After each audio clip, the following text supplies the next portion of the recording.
Welcome to maths academy. तो हम लोग कंपाउंड इंटरेस्ट का सॉल्यूशन देख रहे थे वेस्ट बंगाल बोर्ड का मैथ्स का बुक से। चैप्टर 6 था और एक्सरसाइज था 6.1। सम्स नंबर 1, 2, 3 का सॉल्यूशन हम लोग पहले ही देख चुके थे। आज हम लोग सम्स नंबर 4 का सॉल्यूशन देखेंगे। तो क्वेश्चन है, let us right bye calculating the amount on ₹30,000 at the rate of 9% compound interest per annum for 3 years। देखिए इसमें जो है क्वेश्चन में अमाउंट निकालने के लिए बोला है, लेकिन मेरे ख्याल से इस क्वेश्चन में थोड़ा सा प्रिंटिंग मिस्टेक है। शायद वहां पर अमाउंट के जगह पर कंपाउंड इंटरेस्ट होना चाहिए था। हो सकता है किसी के बुक में कंपाउंड इंटरेस्ट हो। जिनके बुक में कंपाउंड इंटरेस्ट है कोई दिक्कत नहीं है, और जिनके बुक में कंपाउंड इंटरेस्ट नहीं है वो इस अमाउंट को करेक्शन करके कंपाउंड इंटरेस्ट लिख लेंगे तो बेहतर रहेगा। तो देखिए आते हैं हम लोग इससे सॉल्यूशन देखते हैं। तो सबसे पहले हम लोग गिवन लिख लेते हैं। तो गिवन में प्रिंसिपल दिया हुआ है ₹30,000, रेट दिया हुआ है 9% पर एनम, एन दिया हुआ है 3 years। तो देयरफॉर अमाउंट इक्वल्स टू होता है P into 1 + R/100 whole to the power n, यानी कि P है 30,000, 1 + R है 9/100 होल टू द पावर 3, यानी कि 30,000 एलसीएम हो जाएगा 100, तो ये 1 × 100 100 + 9 होल टू द पावर 3, यानी कि बोल सकते हैं 30,000 इंटू 100 + 9 109 हो जाएगा बाई 100। अब इसको 3 टाइम्स हम लोग लिख दे रहे हैं क्योंकि पावर 3 है। अब देखिए ये 2 0 कट गया, और ये 2 0 कट गया। अब हम लोगों को काटने के लिए कुछ बचा नहीं, तो हम लोग क्या करेंगे 3 × 109 × 109 × 109 कर देंगे और डिवाइडेड बाई 100, यानी कि सबसे पहले मल्टीप्लाई करने पर आएगा 33885,087, मतलब इन चारों नंबर्स को मल्टीप्लाई करने पर इतना आएगा डिवाइडेड बाई 100। और आपको पता ही है जब 100 से डिवाइड करना हो तो सिंपली हम लोग क्या करते हैं 2 डिजिट के पीछे डेसिमल बैठा देते हैं, यानी कि 38850.87 ये आ गया हम लोगों का अमाउंट। अब चूंकि अगर अमाउंट क्वेश्चन है तो उस हिसाब से ये आंसर सही है, यानी कि जो आंसर हम लोगों को चाहिए था वो आ चुका है। लेकिन अगर इस अमाउंट के जगह पर कंपाउंड इंटरेस्ट लिखते हैं तो कंपाउंड इंटरेस्ट निकालने के लिए हमको फिर से फॉर्मूला लिखना पड़ेगा। तो देयरफॉर CI इक्वल्स टू होता है A - P, यानी कि अमाउंट हो गया 38850.87 माइनस P था 30,000, यानी कि यह आएगा 8850.87 आंसर। आइए हम लोग अब सम्स नंबर 5 का सॉल्यूशन देखते हैं। तो क्वेश्चन है, let us right bye calculating the amount on ₹80,000 for 2.5 years at the rate of 5% compound interest per annum. यानी कि क्वेश्चन में बोला है कि 80,000 का 2.5 साल का 5% वार्षिक ब्याज दर से, जो कि कंपाउंड इंटरेस्ट में है, टोटल अमाउंट कितना होगा। तो देखिए हम लोगों को यहाँ पर n दिया हुआ है 2.5 years। तो हम लोग जो है जो कंपाउंड इंटरेस्ट का जो अमाउंट का फॉर्मूला है उसमें हम लोग नहीं निकाल सकते हैं इसको। तो हम लोग क्या करेंगे, सबसे पहले इसका 2 years का जो है कंपाउंड इंटरेस्ट निकाल लेंगे, फिर हाफ ईयर्स का अलग से निकालेंगे। तो देखिए पहले सॉल्यूशन हम लोग कैसे करते हैं। तो गिवन में लिख लेंगे प्रिंसिपल इक्वल्स टू ₹80,000 और R equals to 5% per annum, n equals to सबसे पहले लिखेंगे 2 years। तो देयरफॉर अमाउंट इक्वल्स टू हो जाएगा P into 1 + R/100 whole to the power n, यानी कि P हो गया 80,000, 1 + 5/100 होल टू द पावर 2, यानी कि 80,000 एलसीएम हो जाएगा 100, यानी कि 100 + 5 का स्क्वायर मीन्स इसको हम लोग लिख सकते हैं 80,000 इंटू 105/100 इंटू 2 बार लिखेंगे 105/100। ये 2 जीरो और ये 2 जीरो, 4 जीरो कट गया इस 4 जीरो के साथ, यानी कि 105 इंटू 105 इंटू 8, इन तीनों को जब मल्टीप्लाई करेंगे तो आएगा 88,200।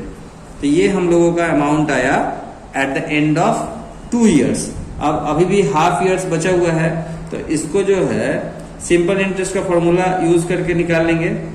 तो देखिए P हो गया 88,200, टाइम हो गया 1/2 ईयर और रेट हो गया 5% पर एनम।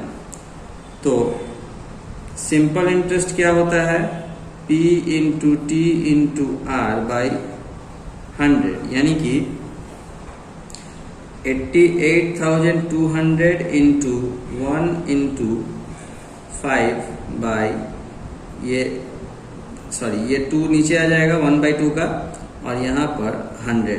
तो ये 2 जीरो कट गया, ये 2 से ये 882 कट गया 441 टाइम्स में, यानी कि बोल सकते हैं कि 441 को 5 से मल्टीप्लाई करने पर जो आएगा वही हम लोगों का सिंपल इंटरेस्ट होगा। तो 441 को 5 से मल्टीप्लाई करने पर आएगा ₹2205, यानी कि 2,205 रुपए। अब हम लोगों को निकालना है अमाउंट। तो अमाउंट निकालने के लिए हमें इस अमाउंट में ये एक सिंपल इंटरेस्ट को ऐड करना पड़ेगा। तो आइए देखते हैं। तो अमाउंट इक्वल्स टू हो जाएगा P प्लस SI, यानी कि 88,200 प्लस 2,205, यानी कि इन दोनों को ऐड करके आएगा 90,405, जो कि हम लोगों का आंसर है। आइए हम लोग सम्स नंबर 6 का सॉल्यूशन देखते हैं। तो क्वेश्चन है, Chanda Devi borrowed some money for 2 years in the compound interest at the rate of 8% per annum. Let us calculate if the compound interest is rupees 2,496, then how much money she had lended.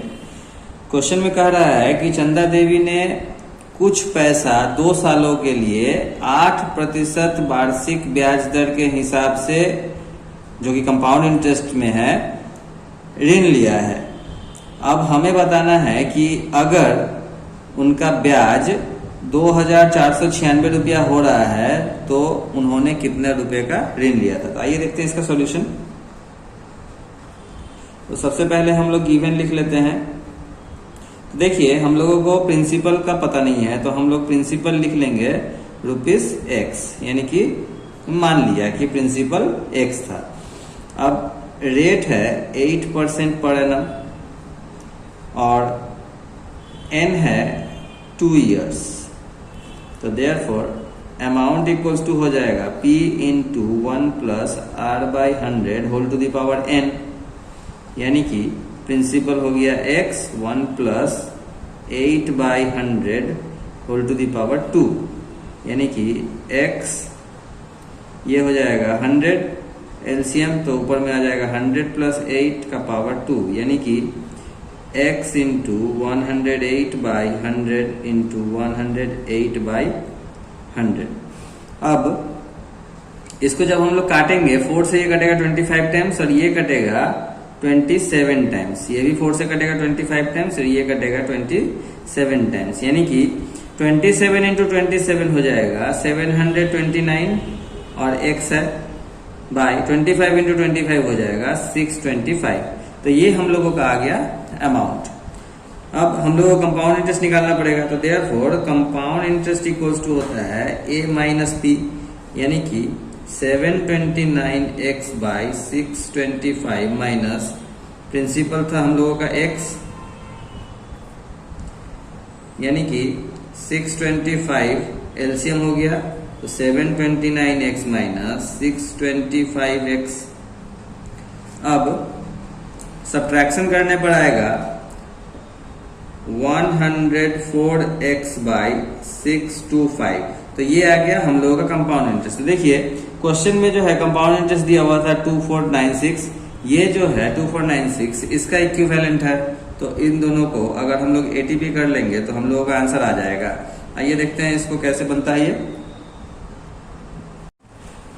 तो देखिए हम लोग यहाँ पर लिखेंगे ATP 104x/625 equals to 2496 और x equals to हो जाएगा 2496 इंटू 625/104।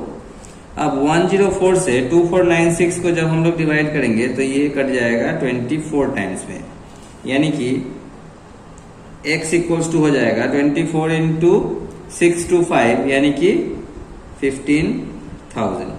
स्टेटमेंट में आंसर लिख देंगे हम लोग कि शी बोरोड ₹15,000। यही हम लोगों का आंसर आ गया है।